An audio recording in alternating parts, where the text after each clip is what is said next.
Assalamualaikum warahmatullahi wabarakatuh.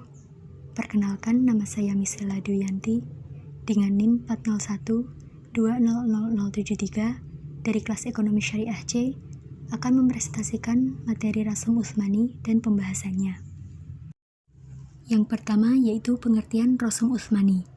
Arti rasm yaitu bentuk tulisan. Ada dua macam rasm yaitu rasm qiyasi dan rasm istilahi.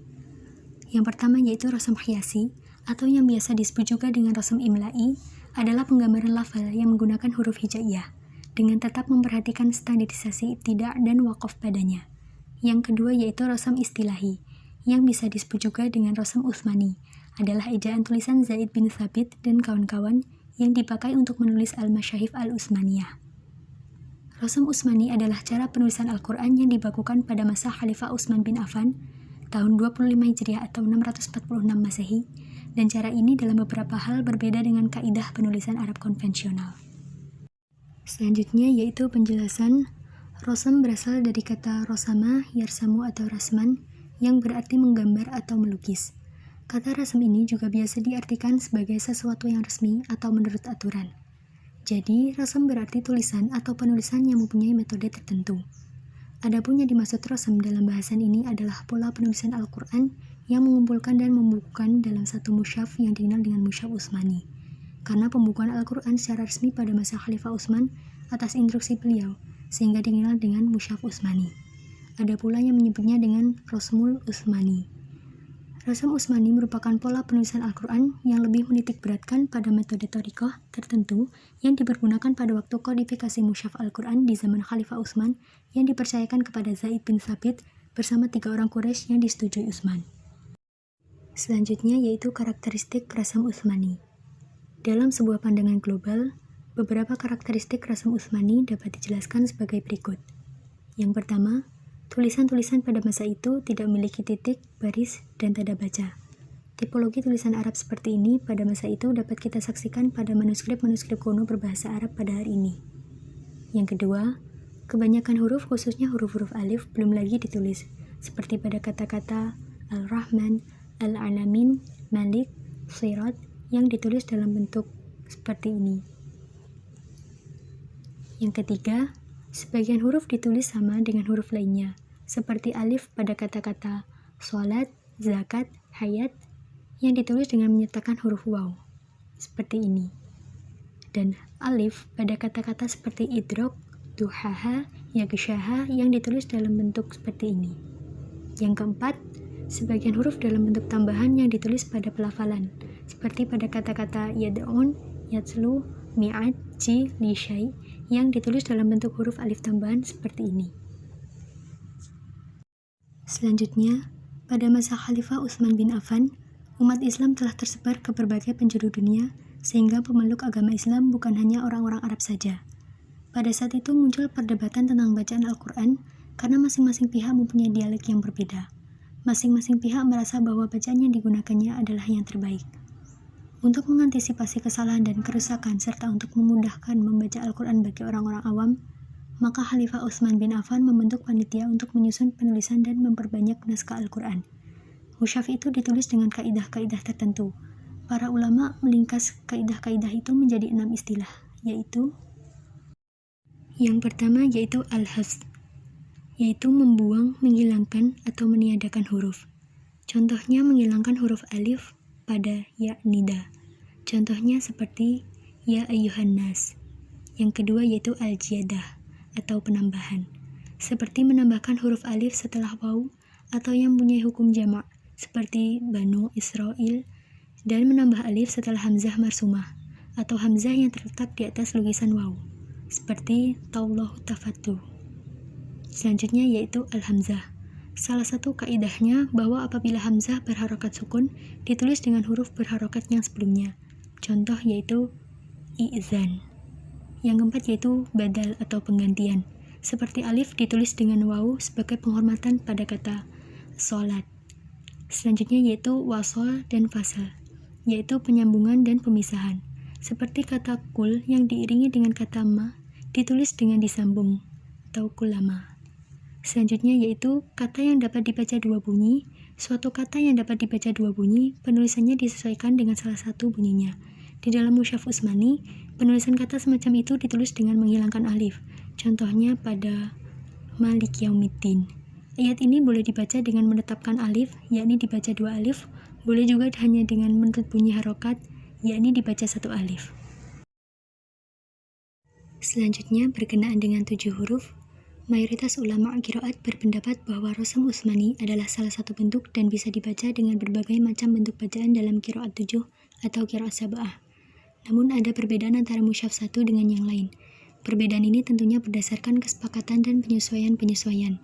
Oleh karenanya, dalam ilmu qiraat terdapat 3 syarat sebuah qiraat itu bisa diterima. Pertama, harus mutawatir sampai kepada Rasulullah. Kedua, harus sesuai dengan logat orang Arab atau Quraisy. Dan ketiga, harus sesuai dengan Rasm Utsmani. Apabila ada qiraat yang tidak memenuhi 3 syarat tersebut, maka qiraat tersebut diklaim syadz atau cacat oleh karena statusnya menjadi mardud atau ditolak. Ibnu Jarir al-Tabari berpendapat bahwa al-Masyaif al-Utsmaniyah ditulis dalam satu bentuk tulisan saja dari al-Ahruf al-Sab'ah, yaitu khusus huruf Quraisy. Berdasarkan pesan Khalifah Utsman radhiyallahu anhu kepada panitia penulisan Al-Quran, yang artinya, jikalau kalian berbeda dengan Zaid bin Sabit tentang sesuatu dalam Al-Quran, maka tulislah dengan lisan Quraisy, sebab Quran itu diturunkan dengan lisan mereka. Selanjutnya, jumhur ulama menyatakan bahwa al-Masahif al-Utsmaniyah yang dikenal mempunyai dan memakai aturan penulisan yang khusus, yaitu Rasm Utsmani, telah mencakup keseluruhan dari sab'ah ahruf serta qiraat mutawatirah yang dibaca oleh Rasulullah pada waktu al-Ardad al-Akhirah. Sebab penulisan al-Masahif al-Utsmaniyah waktu itu tanpa ada titik dan harokat. Bukan berarti setiap mushaf Utsmani waktu itu mencakup keseluruhan al-ahruf al-sab'ah, tetapi rasam dari keseluruhan al-Masahif al-Utsmaniyah mencakup al-ahruf al-sab'ah. Selanjutnya, hukum menulis Al-Quran sesuai dengan Rasm Utsmani. Pola penulisan Al-Quran secara umum atau ijma' jumhur tidak pernah terlepas dari eksistensi Rasm Utsmani. Setidaknya pendapat inilah yang banyak diikuti oleh mayoritas umat Islam, bahwa salah satu syarat pokok bacaan Al-Quran yang benar adalah kesesuaiannya bacaan dengan muwafaqah dengan mushaf Utsmaniyah, terlepas dari muwafaqahnya secara tahqiqi atau syarihi jelas, atau takdiri atau ihtimali samar, sesuai dengan kaidah bahasa Arab dan memiliki sanad atau jalur transmisi yang bersambung sampai Rasulullah SAW. Namun begitu dalam perkembangannya, para pemerhati ulum Al-Quran berbeda pendapat tentang hukum penulisan Al-Quran dengan Rasm Utsmani. Topik perbedaannya secara prinsip hanya seputar eksistensi Rasm Utsmani, apakah keberadaannya itu bersifat tauqifi atau ijtihadi, produk konsensus ulama. Berikut ini merupakan 3 pendapat besar atau mazhab yang masyhur dan berkembang sampai sekarang. Yang pertama, pendapat yang menyatakan bahwa tulisan Al-Quran harus sesuai dengan khat Musam Utsmani adalah wajib, karena Rasm Utsmani bersifat tauqifi, meskipun khat tersebut menyalahi kaidah nahwu dan shorof, meskipun khat tersebut mudah mengakibatkan salah bacanya bila tidak diberi harokat, lebih-lebih bagi orangnya yang kurang mengerti Al-Quran. Pendapat ini banyak diikuti oleh jumhur ulama salaf dan khalaf, di antara para mereka yaitu Malik bin Anas, Yahya al-Naisaburi, Ahmad bin Hanbal, Abu Amr al-Dani, al-Baihaqi, Muhammad al-Sakawi, Ibrahim bin Umar al-Jabiri. Yang kedua, pendapat yang menyatakan bahwa tulisan Al-Quran tidak harus sesuai dengan khat Rasm Utsmani, sebab hal itu tidaklah tauqifi, akan tetapi hanya redaksi terminologi atau ijtihadi, atau hanya sekedar istilah pola penulisannya yang direstui oleh Khalifah Utsman. Dengan demikian, menuliskan Al-Quran bebas dengan mengikuti kaidah Arabiah secara umum tanpa harus terikat dengan Rasm Utsmani, terutama bagi yang belum begitu mengenalnya. Pendapat ini diutarakan oleh Al-Khadi Abu Bakar al-Bakhilani dalam kitabnya Al-Intisar, Abu Abdurrahman bin Khaldun dalam muqaddimahnya, dan sebagian ulama-ulama kontemporer. Yang ketiga, pendapat yang mengatakan bahwa Al-Quran adalah bacaan umum harus ditulis menurut kaidah Arabiah dan Syarfiyah. Akan tetapi harus senantiasa ada mushaf Al-Quran yang ditulis dengan khat Rasm Utsmani, sebagaimana barang penting yang harus dipelihara, dijaga, dan dilestarikan. Pendapat ini oleh Abu Muhammad al-Maliki disebutnya sebagai pendapat moderat, atau Ra'yu Wastin, dipelopori oleh Syekh Izzuddin bin Abdussalam, kemudian diikuti oleh pengarang kitab Al-Burhan dan At-Tibyan, kemudian diikuti oleh Ibnu Qayyim, Al-Juziyah, dan Al-Zarqani.